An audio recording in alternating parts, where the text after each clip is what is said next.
أعوذ بالله من الشيطان الرجيم بسم الله الرحمن الرحيم إن الله لا يستحيي أن يضرب مثلا ما بعوضة فما فوقها صدق الله مولانا العظيم وبلغنا رسوله النبي الكريم.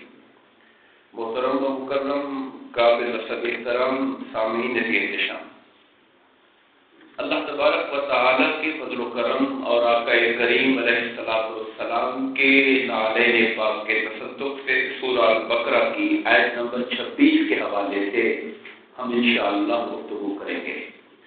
اللہ پاک نے ارشاد فرمایا ان اللہ لا یستحیی، بے شک اللہ لا یستحیی کا اصل ترجمہ ہے نہیں شرماتا.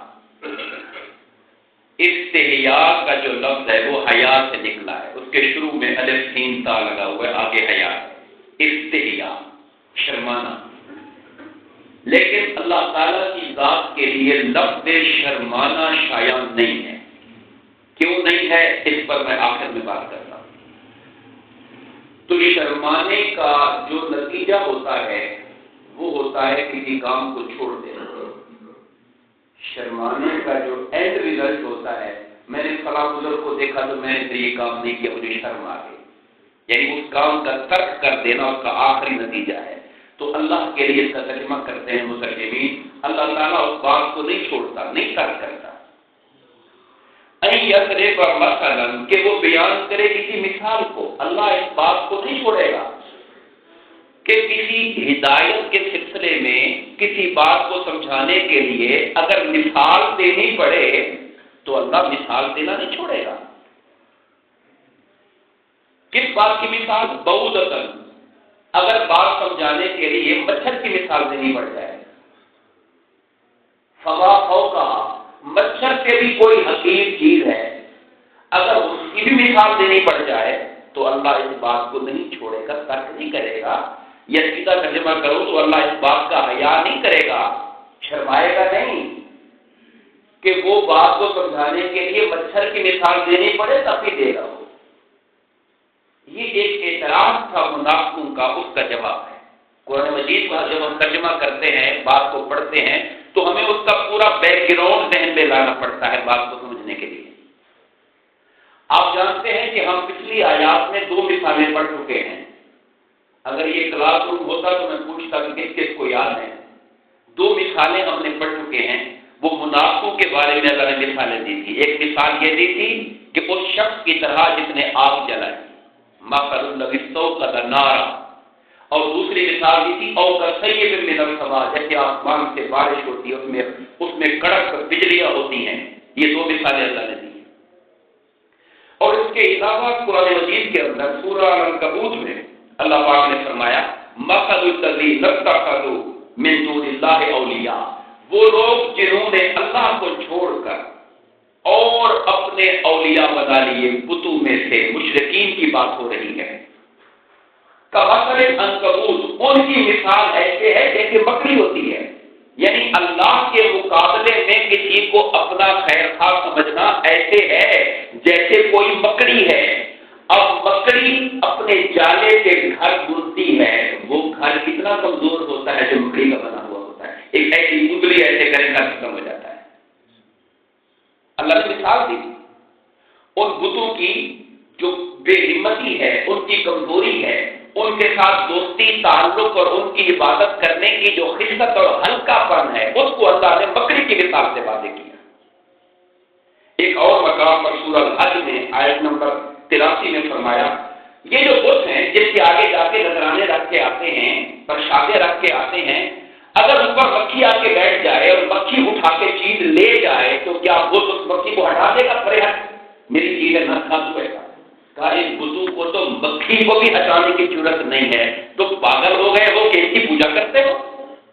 اب اللہ نے مکھی کی مثال دی، اللہ نے مکڑی کے جالے کی مثال دی.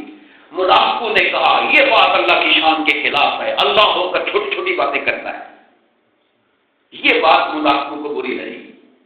بری کیا لگ رہی تھی؟ اصل میں تو دل میں جو اندر آقا کی ذات کے ساتھ بغض بھرا ہوا تھا، اس کی وجہ سے اعتراض ڈھونڈتے رہتے تھے. کہ کوئی اعتراض کرے تاکہ لوگوں کے دل قرآن سے دور ہو جائیں۔ انہوں نے کہا کہ اللہ تعالیٰ کو اس بات سے حیا نہیں آتی ہے کہ اللہ ہو کر مکھی مچھر کی مثالیں بیان کر پاتا ہے؟ اللہ نے کہا بے شک اللہ کو کوئی اس بات کی حیا اور شرم نہیں آتی ہے کہ وہ حق کو سمجھانے کے لیے مچھر کی مثال دینی پڑے یا اس سے بھی کم تر مثال دینی پڑے۔ مقصد مثال نہیں ہے، مقصد تو حق کی بات سمجھانا ہے۔ حق بات کو سمجھانے کے لیے مثال دینی پڑے گی تو دیں گے۔ اب بتوں کے ہلکے پن کو ظاہر کرنے کے لیے مچھر کی مثال بنتی ہے تو مچھر کی دیں گے، مکڑی کے جالے کی بنتی ہے تو اس کی دیں گے۔ اور منافقوں کی جو عادت ہے کہ اسلام قبول کیا پھر پیچھے ہٹ گئے، اس کے لیے مثال دینی پڑی۔ آگ جلانے کی روشنی ہوئی تو جل پڑے، اندھیرا ہو گیا تو رک گیا، مثال دینی پڑے گی تو دیں گے ہم۔ اس بات سے ہمیں اس بات کی شرم ہے۔ یہ اصل میں آیت کریمہ کا مطلب ہے۔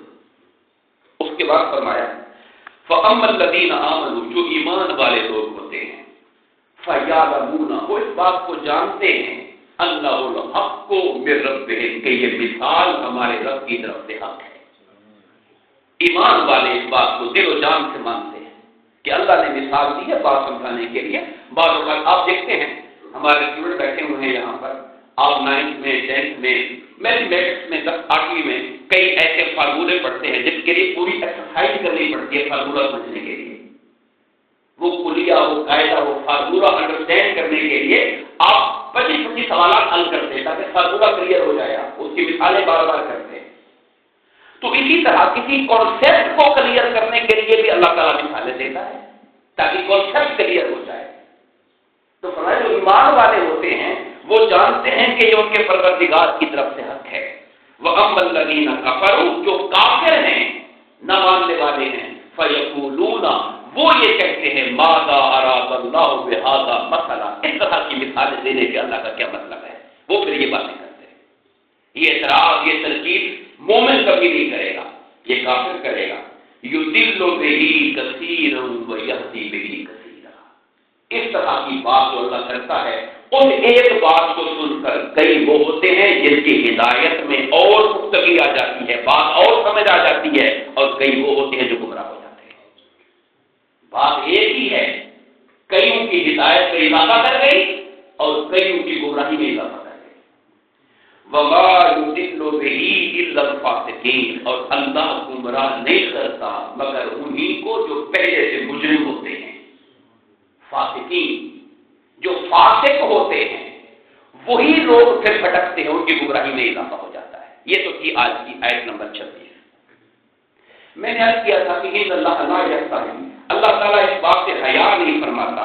یہ لفظ یہ جو حیا ہے اس کو اللہ کے لیے استعمال نہیں کیا جاتا۔ وہ تمام چیزیں، وہ تمام الفاظ جن کو ہم انسانوں کے لیے یوز کرتے ہیں تو اس کا معنی اور ہوتا ہے، جب اللہ کے لیے کرتے ہیں تو اس کا معنی اللہ کی شان کے مطابق ہوتا ہے۔ ہاں جب آپس میں کہتے ہیں بڑی شرم، تو مجھے شرم آ گئی، مجھے حیا آ گئی، تو مطلب کیا ہوتا ہے؟ چہرے کی خاص کیفیت ہوتی ہے، بندہ چیخ جاتا ہے، تھوڑا سکڑتا ہے، سمٹتا ہے، یہ شرم آنے کی ہماری نشانی ہوتی ہے۔ چہرے بعض لوگوں کو شرم آتی ہے، ان کا چہرہ لال ہو جاتا ہے۔ شرم کی کئی طرح سے علامتیں ظاہر ہوتی ہیں بندوں پر، مگر اللہ تعالیٰ ان علامتوں سے پاک ہے۔ خدا کی ذات ان علامتوں سے بہت بلند و بالا ہے۔ خدا کی ذات ایسی نہیں ہے کہ ہم شرم آنے کا جو پروسیس ہے اللہ تعالیٰ اس طرح سے شرم کرے، اللہ اس بات سے پاک ہے۔ ہاں ہمیں جب شرم آتی ہے، مطلب میں غلط کام کر رہا تھا، میں نے دیکھا کوئی میرا بزرگ آ ہے، میرے والد آ گئے، مجھے شرم آ گئی تو میں نے وہ غلط کام چھوڑ دیا، یہ شرم کا نتیجہ ہے۔ تو اللہ تعالیٰ جب کسی کام کو چھوڑتا ہے یا نہیں چھوڑتا ہے تو وہ کہتا ہے کہ میں نہیں شرماتا اس بات سے۔ شرمانے کا پروسیس اس کے اندر نہیں ہوتا، مگر شرمانے کا جو نتیجہ ہوتا ہے وہ اس کے اندر شامل ہوتا ہے۔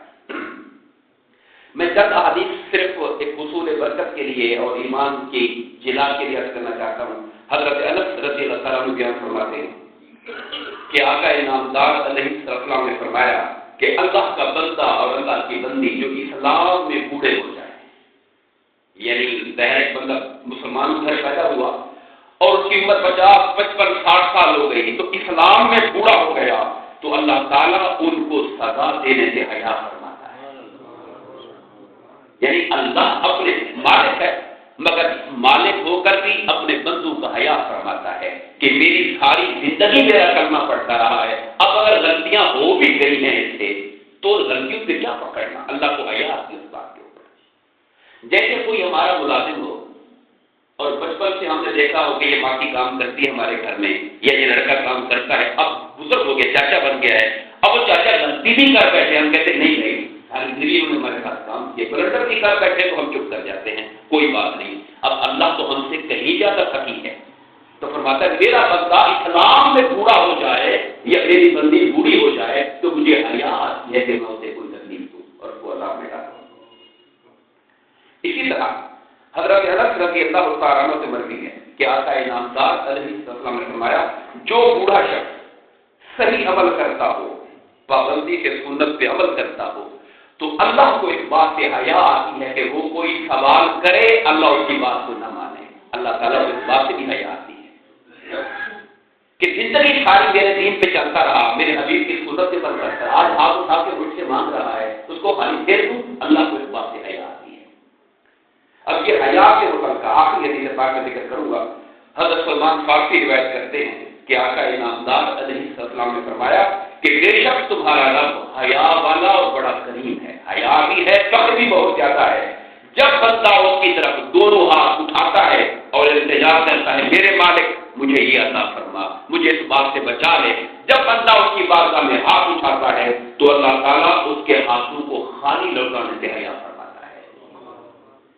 تو یہ جو احساس ہے کہ جس کی وجہ سے بندے کو خالی نہ چھوڑنا کہ یہ میرا بندہ ہے، میری طرف ہاتھ پھیلا کے بیٹھا ہوا ہے، مجھ سے مانگے جا رہا ہے، گڑ گڑائے جا رہا ہے، تو ایک عام آدمی کی در پر کی کوئی بوٹی کھڑکا کے گڑ گڑانا شروع کر دے تو بندے کا دل تو نہ بھی ہوتا بھی بندہ پریشان ہوتا ہے، اس کو کیسے انکار کروں؟ بندہ انکار کرنے سے بڑا پریشان ہوتا ہے، کیسے انکار کروں اس کو؟ وہ احکم الحاکمین ہے اور سارے خزانوں کا مالک ہے۔ جب بندہ اس کے ہاتھ بارگاہ میں ہاتھ اٹھاتا ہے وہ کہتے ہیں میں بھی خالی لوٹانے سے حیا کرتا ہوں۔ دعا فرمائیں اللہ تعالیٰ ہم سب کو اپنے کلام پاک کو پڑھنے، صحیح طور پر سمجھنے اور اس پر عمل کرنے کی توفیق عطا فرمائے، آمین وما علینا الا